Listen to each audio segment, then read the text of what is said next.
किसी जंगल में एक कालू नाम का कौवा रहता था, जिसका जीने का तरीका बाकी पक्षियों से अलग था। एक दिन वो अपने घोंसले में बैठा हुआ था। तभी उसकी नज़र दूर से आते हुए रोकी कबूतर पर जाती है, तो वो जल्दी से उसके रास्ते में बैठ जाता है। ये रोकी कबूतर जरूर कोई पका हुआ फल लेकर आ रहा होगा। आज इसका फल खाकर मजा ही आ जाएगा। सामने तो वो निकम्मा कालू कौवा बैठा है। मैं ऐसा करता हूँ, यहीं से रास्ता बदल देता हूँ, नहीं तो ये मेरा मीठा फल छीन लेगा। ऐसा सोचकर कबूतर अपना रास्ता बदल लेता है, लेकिन कालू कौवा भी बहुत चालाक था। वो उसका पीछा करता है और उड़ते उड़ते वो रोकी कबूतर के घर पहुंच जाता है। कालू कौवे, तुम मेरे पीछे क्यों आए हो? चलो भागो यहाँ से। रोकी, मैं तो तुम्हें कब से ये बताने की कोशिश कर रहा हूँ कि तेरा भाई आया था। तेरी भाभी ने तेरी माँ को बहुत मारा है। उसने लाठी से सर फोड़ दिया तेरी माँ का, और दोनों पंख भी जला दिए हैं। बेचारी एक टूटे हुए घोंसले में पड़ी है। जाकर बचा ले अपनी माँ को। क्या कहा? मेरी माँ के साथ इतना बुरा हुआ है? मुझे अभी के अभी जाना होगा। फिर रॉकी बिना सोचे समझे जल्दी से अपनी उड़ान भरता है। वो थोड़ी ही दूर उड़ा था कि उसे कुछ याद आता है। अरे यार, मेरे भाई की तो शादी ही नहीं हुई है। उस कालू ने मुझे पागल बनाया है। ये सोचकर वो वापस अपने घोंसले में आता है, लेकिन तब तक कालो कौवा वो मीठा फल लेकर वहां से भाग गया था। इतना रसीला आम है, क्या फायदा इतनी गर्मी में मेहनत करने का, जब खाना इन पागलों से फ्री में ही मिल जाता है। ऐसे कालू कौवा खुश होकर वो मीठा फल खा लेता है। उसका पेट भर जाता है। हाँ, अब पेट भर गया है। अब थोड़ी मौज मस्ती करके आता हूँ जंगल में, क्या चल रहा है। फिर कालू कौवा जंगल में आवारा घूमने निकल जाता है। तभी उसकी नजर एक छोटी चिड़िया पर जाती है। उसके पास गेहूं की बालियां थी। अरे अरे, रुको रुको चिड़िया, जरा आराम तो कर लो। इतना वजन ढो ढो कर तो एक दिन तुम मर ही जाओगी। कालू भैया, अगर ये बोझा नहीं ढोऊंगी तो मैं भूख से मर जाऊंगी। चिड़िया, ये इतना सारा दाना लेकर तुम कहाँ जा रही हो?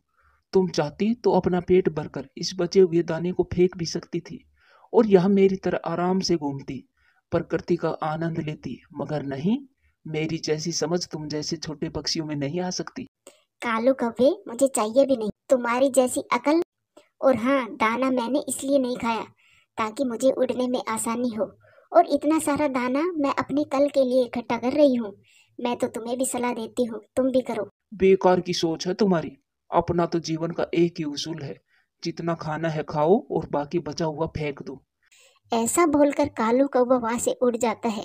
चिड़िया भी अपने घर चली जाती है और इसी तरह कई महीने बीत जाते हैं। बरसात का मौसम भी आ गया था। एक दिन कालू कौवा अपने घोंसले में आराम फरमा रहा था। हाँ, क्या मस्त हवा चल रही है। काश मैं ऐसे ही लेटा रहूं और कोई मेरे मुंह में रसीले रसीले अंगूर डाल दे, मजा ही आ जाएगा। कालू कौवा ठंडी ठंडी हवा का आनंद ले रहा था। तभी हवा तेज हो जाती है और वो घोंसले समेत ही जमीन पर आ गिरता है और बारिश भी शुरू हो जाती है। हे भगवान, कितनी तेज बारिश और तूफान आया है। इतनी तेज बारिश में तो नहीं रुक सकता मैं बाहर, किसी से मदद लेनी होगी। कालू कौवा बारिश से बचने के लिए कई पक्षियों का दरवाजा खटखटाता है। कोई है? जल्दी से दरवाजा खोलो, बहुत तेज बारिश है। दरवाजा रोकी कबूतर खोलता है। अरे दुष्ट कौवे, तुम तो वही कौवे हो ना जो मेरा मीठा फल धोखे से खा लिया था और वहां से भाग गए थे। रोकी भाई, छोड़ो पुरानी बातें, मुझे घर के अंदर आने दो। बाहर बहुत तेज बारिश है। नहीं नहीं, कहीं और ठिकाना ढूंढो तुम। मेरे घर में झूठे पक्षियों के लिए कोई जगह नहीं है। इतना कहकर रोकी अपना दरवाजा बंद कर लेता है। कालू कौवा पक्षियों का दरवाजा खटखटाता है, मगर कोई भी उसे नहीं रखता। आखिर में वो चिड़िया के घर जाता है। चिड़िया के घर में भी जगह जगह पानी भर रहा था। वो अपनी छत को बारिश में ठीक करने की कोशिश कर रही थी। चिड़िया बहन, प्लीज मुझे अपने घर में रख लो, वरना मैं बारिश में मर जाऊंगा।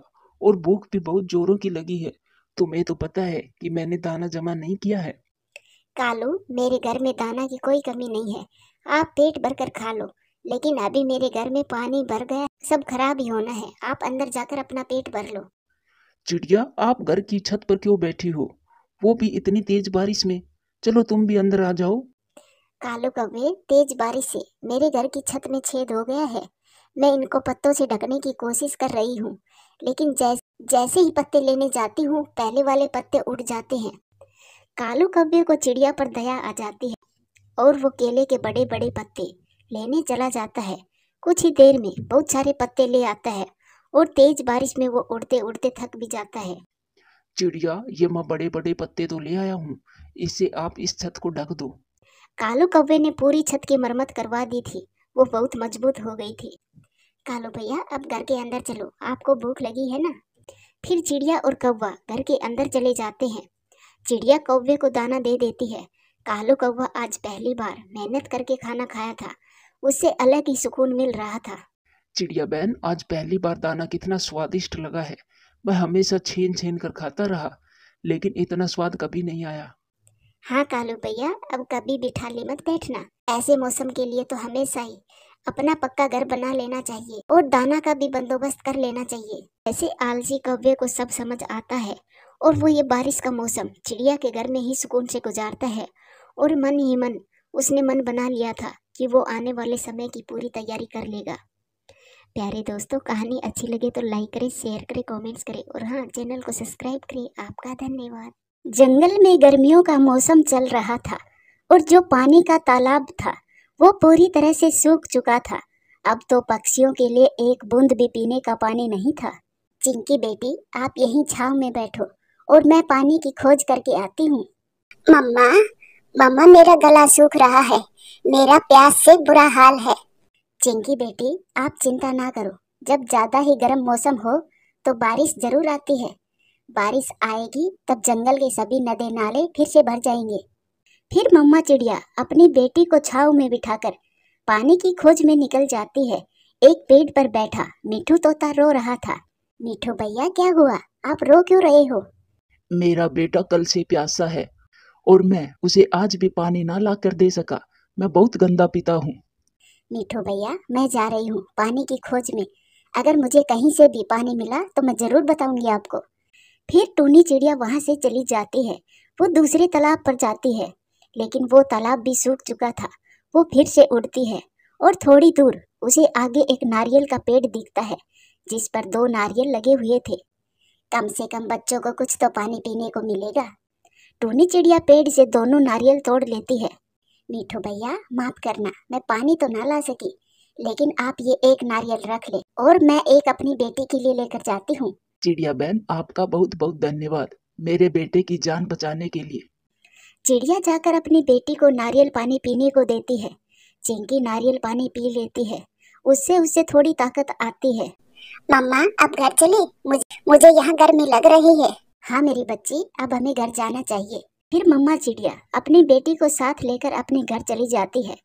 उस जंगल में बिना पानी के सभी के दिन बड़ी मुश्किल से गुजर रहे थे। एक दिन कालू कौवा और गोरी कौवी उड़ते उड़ते बांसों वाले जंगल में पहुंच जाते हैं। उस जंगल में एक पानी का तालाब था। कालू कौवा वो तालाब देख लेता है। गोरी, गोरी देखो, वो देखो सामने पानी का तालाब है। फिर वो दोनों कौवे जाकर तालाब से पानी पीते हैं। कालू जी, इस तालाब का पानी तो ठंडा भी है और मीठा भी है। मैं अभी जाकर दूसरे पक्षियों को बता देता हूँ, वो सब बहुत प्यासे हैं। फिर कौवा और कौवे पानी पीकर वहां से चले जाते हैं। चिड़िया चिड़िया, बांसों वाले जंगल में एक तालाब है। कबूतर कबूतर, बांसों वाले जंगल में एक तालाब है। कालू कौवा सबको बता देता है। चिड़िया अपनी बेटी को साथ लेकर बांसों वाले जंगल की तरफ उड़ती है। कबूतर भी चिड़िया के पीछे पीछे आ रहा था, लेकिन जब वो सब बांस वाले जंगल में पहुंचते हैं, तालाब के पास एक चील बैठी थी। चील दी, क्या हम इस तालाब से पानी पी सकते हैं? चले जाओ यहाँ से, सब के सब चले जाओ। ये तालाब हमारे परिवार का है और हमारे परिवार के अलावा कोई भी यहाँ पानी नहीं पी सकता। ये सुनकर सब पक्षी निराश हो जाते हैं, लेकिन कौवे अभी अभी इस तालाब से पानी पीकर गए हैं। तब मैं सोई हुई थी और अब दोबारा भूलकर भी इस तरफ मत आना, वरना मैं किसी को भी नहीं छोड़ूंगी।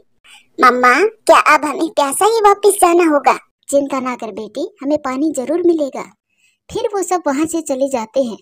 दूसरे दिन कालू कौवा और चिड़िया योजना बनाते हैं। कालू भैया, हम पुरानी जंगल की तरफ सफर करेंगे। सुना है उस जंगल में इंसानों का आना जाना है, और जिस जंगल में इंसानों का आना जाना है उस जंगल में पानी का कोई न कोई इंतजाम जरूर होगा। चिड़िया बहन, शायद हमें किसी इंसान का बनाया हुआ कुआं ही मिल जाए। फिर वो दोनों उड़ते हैं और पुराने जंगल की तरफ चले जाते हैं। वहाँ के सब पेड़ पौधे सूखे हुए थे, कौवे और चिड़िया उड़ते उड़ते जंगल के एक कोने में चले जाते हैं। उन्हें पक्षियों की आवाज सुनाई देती है। वो दोनों आवाज की दिशा में चले जाते हैं। वहाँ पर एक कुआं था जहाँ पर पक्षी कुएं से पानी निकाल निकाल कर पी रहे थे। मिल गया चिड़िया, हमें भी पानी मिल गया। कौवे, क्या हम इस कुएं से पानी पी सकते हैं? हाँ, क्यों नहीं, जरूर पिए। वैसे आपका नाम कालू है क्या? हाँ, मेरा ही नाम कालू है। मैं आपकी चाची का बेटा हूँ। फिर तो ये कुआं हमारा अपना ही हुआ। फिर टूनी चिड़िया और कालू कौवा जी भरकर वहाँ पानी पीते और वापिस जाकर अपने दूसरे दोस्तों को बताते हैं। वो पानी का कुआं सबके लिए एक नया जीवन लेकर आया था। सभी पक्षी अपने अपने मटके लेकर कुएं से पानी लेने चले जाते हैं। आज शाम को चिंकी बहुत खुश थी क्योंकि उसने आज जी भरकर पानी पिया था। ऐसे ही कुछ दिन और गुजर जाते हैं और फिर चिड़िया के जंगल में भी जमकर बारिश होती है। उनका सूखा हुआ तालाब पानी से भर जाता है और दूसरी तरफ बांसों वाले जंगल के तालाब का पानी सूख जाता है। मैं दूसरे पक्षियों के जंगल जाती हूँ, क्या पता हमें वहाँ थोड़ा पानी मिल जाए। लेकिन बेटी, क्या वो पक्षी हमें पानी पीने देंगे? माँ, मुझे जाना चाहिए, फिर ये तो पता चलेगा। फिर वो चील उड़ती है और सीधी चिड़िया वाले जंगल में चली जाती है। वहाँ का तालाब पानी से पूरी तरह से भरा पड़ा था। कव्वे, क्या मैं इस तालाब से पानी पी सकती हूँ? चील दी, याद करो वो दिन जब मेरे दोस्त तुम्हारे जंगल में गए थे और तुमने उन सबको पानी पीने नहीं दिया था। इसीलिए तुम भी प्यासी ही जाओ, वरना हम सब मिलकर तुम्हारा मुकाबला करेंगे। चील बेबस थी क्योंकि चील का वहाँ उस जंगल में जोर नहीं चलने वाला था। वो प्यासी ही वापस उड़ती है, लेकिन थोड़ी दूर जाने पर टूनी चिड़िया उसे रोक लेती है। चील्दी, आप ताकतवर तो हो, लेकिन हो तो एक पक्षी ही, इसीलिए दूसरे पक्षियों के साथ मिलजुल कर रहना सीखो। अकेला कोई भी नहीं रह सकता।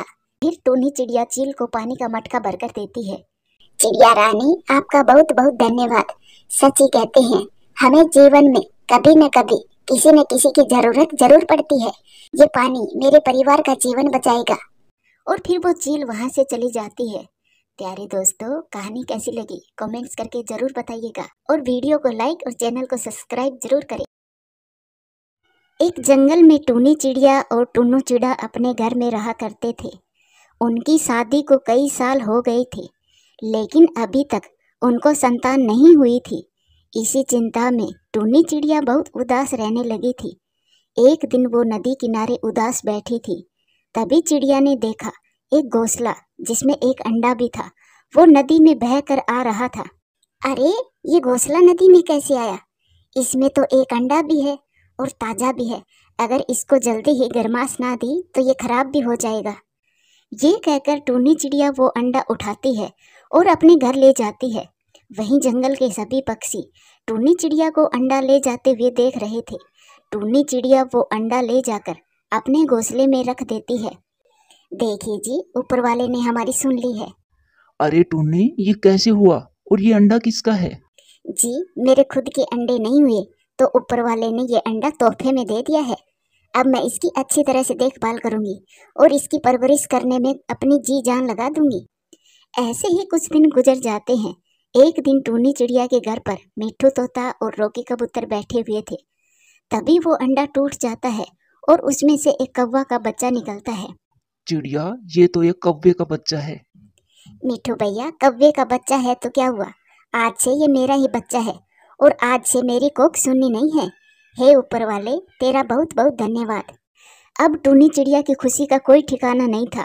वो अपने बेटे के लिए दाना लेकर आती, मीठे मीठे फल लेकर आती। 2 महीने में वो नन्हा कौवा थोड़ा बड़ा हो गया था और वो उड़ने भी लगा था। अरे वाह, मेरा बेटा आज कैसे आसमान में उड़ रहा है।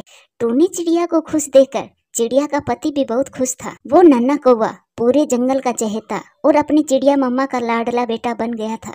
एक दिन एक कौवी टूनी चिड़िया के घर आती है और वो उस नन्हे कौवे को देखकर आंसू बहाने लगती है। मेरा बच्चा, आखिर मेरा बच्चा मिल ही गया। तो कितना बड़ा हो गया है बेटा, मैंने तुम्हें ढूंढ ही लिया। गोरी कौवी की रोने की आवाज सुनकर कबूतर भी वहाँ आ जाता है।